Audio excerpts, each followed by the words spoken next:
patín de la santidad, parte 7. Amar al prójimo como uno mismo. Segunda parte. No levantar falsos testimonios de otros. No andes chismeando entre tu pueblo. No desatiendas a tu prójimo cuando está en peligro. Yo soy Yahweh. La palabra es raquil aquí, que es traducida como chismoso o calumniador. Sí, deriva de racal, que significa literalmente comerciar. Por eso es aplicada en el sentido de alguien que lleva y trae. Un chismoso es esencialmente un murmurador, alguien que no puede ocuparse de sus propios asuntos y necesita ocuparse de los demás. Es alguien que gusta mucho de hablar de la vida de otras personas y difundir historia. Los hay de diferentes niveles. Tengan por aspiración vivir en tranquilidad y ocuparse de sus propios asuntos, dijo Shaul a los habitantes de Tesalónica, ¿no es cierto? El chismoso es el murmurador, alguien que se dedica a ir de uno a otro, a divulgar informes malvados y falsos sobre los demás, porque si fueran cosas buenas no pasaría nada, ¿no? A llevar sus propias opiniones, levantar sus propias defensas y reivindicaciones, buscando el apoyo de los demás. Esto, aunque muchas veces procede solamente de la frivolidad, la charlatanería, el estar hablando de más porque solamente se tiene boca, siempre termina trayendo contiendas y divisiones y no busca la edificación, sino la destrucción. Es necesario erradicar tales comportamientos de raíz. El chisme es habla que revela algunos hechos o asuntos de otras personas. ¿Sí? Puede ser un rumor infundado, incluso una mentira deliberada, y la persona que lo extiende, aunque no sea consciente de la falsedad del rumor, se hace responsable de propagar una mentira. Puede que el chismoso hable de las faltas y errores de alguien, pero incluso en el caso de que lo que diga es verdadero, está haciendo lo que no debe y demostrando falta de amor. Ahí no está Mashiach. El proverbio dice, el que cubre la falta busca amistad, pero el que la divulga aparta al amigo. Esto está en Mishlei 17. El chisme puede llevar a la práctica desastrosa de la calumnia. La cosa puede ir empeorando, ¿no es cierto? La sabiduría de las palabras que nos da Shlomo es obvia. Las palabras de la boca del sabio son llenas de gracia, pero los labios del necio causan su propia ruina. El principio de las palabras de su boca es necedad y el fin de su charla nocivo desvarío. El necio multiplica palabras, aunque no sabe nadie lo que ha de ser. ¿Y quién le hará saber lo que después de él será? Esto está en Eclesiastés 10. De la abundancia del corazón habla la boca, dijo Yahshua, ¿no es cierto? En Matillana, capítulo 12. Por lo tanto, el tema habitual de la conversación de una persona indica en lo que tiene puesto su corazón. Eso es lo que nos muestra, y ese es el interés. ¿Sí? Las escrituras nos instan a salvaguardar el corazón, nos dice que lo guardemos, ¿no es cierto?, a pensar y hablar de aquello que es verdadero, serio, justo, casto, ¿no es cierto?, amable, de buena reputación, virtuoso, digno de alabanza, como nos dice Shaul en Filipillín. Yahweh dijo, lo que procede de la boca, eso es lo que contamina al hombre. Y entre las cosas que proceden de la boca, pero que en realidad salen del corazón, dijo que se contaban los razonamientos inicuos y los testimonios falsos. Donde se habla mucho, abunda la transgresión, dice Mishlei 10, pero el que refrena sus labios muestra mucha sensatez. Sea que el calumniador lo haga por un motivo malicioso o no, se coloca en una mala posición delante de Elohim, ¿sí? Porque cualquiera que envía contiendas entre hermanos, cualquiera que está hablando de más, ¿sí?, practica una de estas cosas que Elohim odia, ¿sí? La palabra griega para calumniador o acusador es diabolos.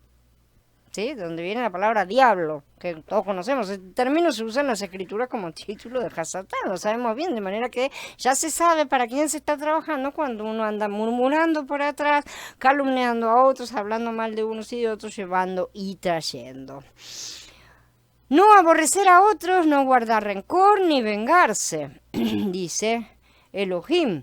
No aborrecerás a tu hermano en tu corazón, reprenderás a tu prójimo para que no participes de su pecado. No te vengarás, ni guardarás rencor a los hijos de tu pueblo, sino que amarás a tu prójimo como a ti mismo.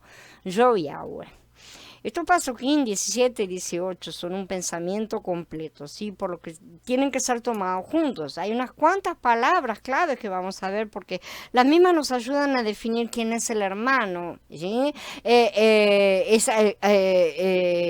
Quién es este prójimo al que el israelita debe reprender, ¿sí? Y quién es ese prójimo al cual él no debe detestar en el corazón, ¿no es cierto? La palabra hebrea, traducida generalmente como hermano, prójimo, pariente, en otras traducciones depende, es aj, ¿sí? Que la conocemos bastante. Aj es una palabra bien amplia y bien general, ¿sí?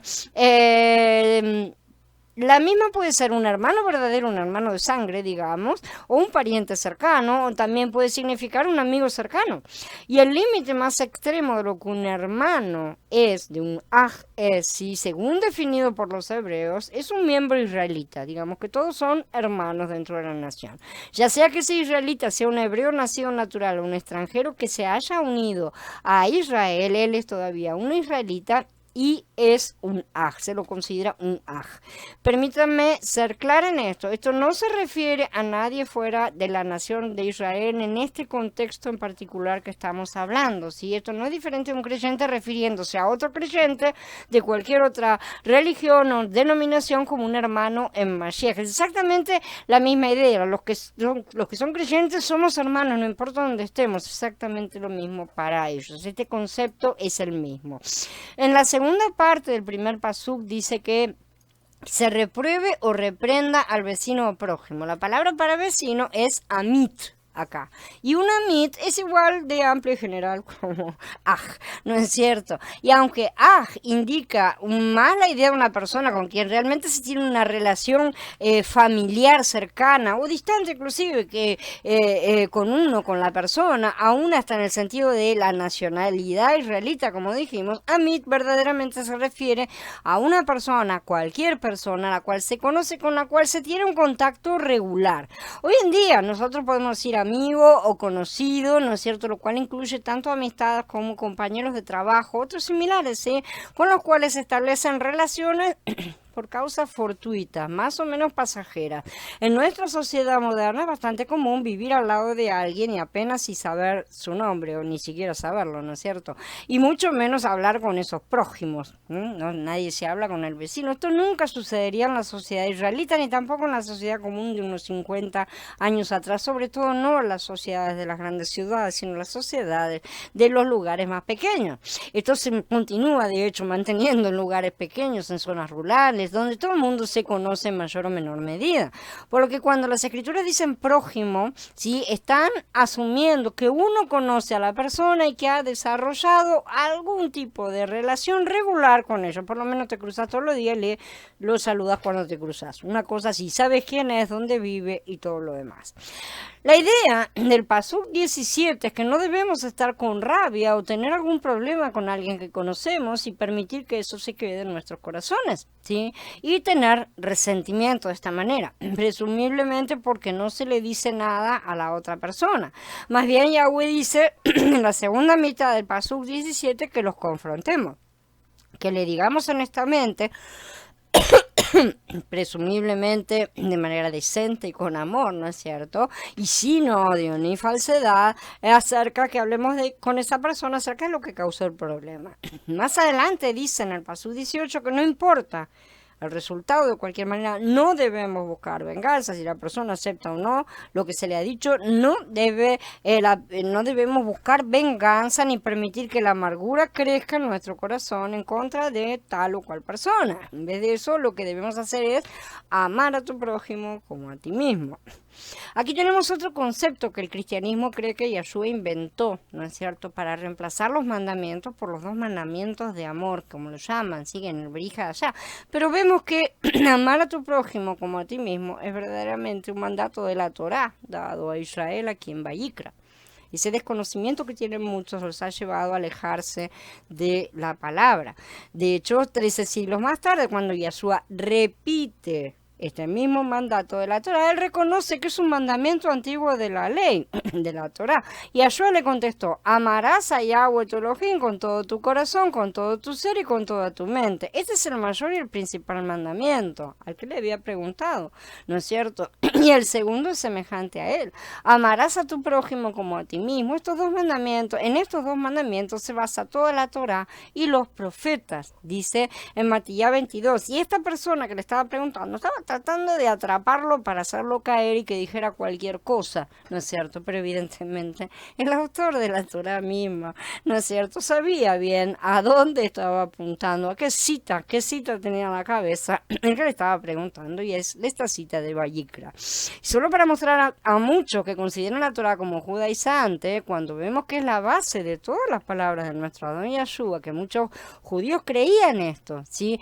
Encontramos en los escritos del rabino Akiva, ¿sí?, que vivía alrededor de la época de Yahshua, cuando él comenta en Vayikra 19 estas palabras y dice, amar a tu prójimo como a ti mismo es el principio central de la Torá. Está en un comentario que este hombre escribió. Este ideal de amar que Yahshua estaba patrocinando era sencillamente la manera de pensar de la cultura judía de esos días en cuanto a, bueno, a que tú tendría que haber sido, sabemos perfectamente que no era el 100%, igual que hoy tampoco lo es, ¿no es cierto? Así que no nos hagamos los hipócritas y digamos, ay, esos judíos siempre se la pasaron así, porque, ay, estos cristianos hoy tampoco son mucho mejores. Así que esto queda confirmado por el libro de Mordejai y de Marcos, cuando el que había hecho la pregunta a Yahshua responde por su vez. Entonces el escriba le dijo, bien, Rabí, has dicho la verdad, Yahweh es uno y no hay otro aparte de él, y amarlo con todo el corazón, con todo el entendimiento y con todas las fuerzas, y amar al prójimo como a uno mismo, vale más que todas las ofrendas quemadas y sacrificios. Y viendo Yahshua que había respondido sabiamente, le dijo, no estás lejos del reino de Elohim. Y nadie se atrevió a hacerle más preguntas. De cualquier manera, tenemos también el caso de cierto maestro de la ley, así es mencionado, que buscó probarlo preguntándoles quién era su prójimo, ¿no es cierto? Y recibió la parábola del buen samaritano. Sabemos, esto no implica nada, hay que comprender que en todas partes hay trigo y cizaña mezclados. No podemos estar diciendo, ay, todos los judíos son malos porque algunos lo eran, porque al final de cuentas Yeshua también lo fue. De manera que a cualquiera que les insista en que los mandamientos han sido reemplazados por los dos de Mashiach, puede mostrarles esta cita para que vean cuán grande es su ignorancia y cuán poco conocen las escrituras y a su propio autor, sí, que es el mismo Yeshua, que jamás se contradeciría a sí mismo. Lo que él hizo, como de costumbre en su primer venida, fue ampliar el campo de aplicación. Pero a ustedes, los que oyen, les digo, amen a sus enemigos y hagan el bien a los que los aborrecen. Bendigan a los que los maldicen y oren por los que los maltratan. Al que te golpee en la mejilla, preséntale también la otra. Y al que te quite el manto, no le niegues la túnica. A cualquiera que te pida, dale. Y al que coja lo que es tuyo, no se lo vuelvas a pedir. Y como quieran que los trate la gente a ustedes, así también trátenlos ustedes a ellos. Porque si aman a los que los aman, ¿qué mérito tienen? Porque también los pecadores aman a los que los aman. Y si le hacen el bien a los que les hacen el bien, ¿qué mérito tienen? También los pecadores hacen lo mismo.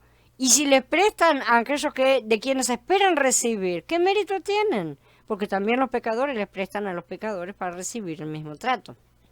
Ustedes, en cambio, amen a sus enemigos y hagan el bien y presten sin esperar ningún provecho. Entonces su recompensa será grande y serán hijos del Altísimo, porque Él es bondadoso para con los ingratos y los perversos.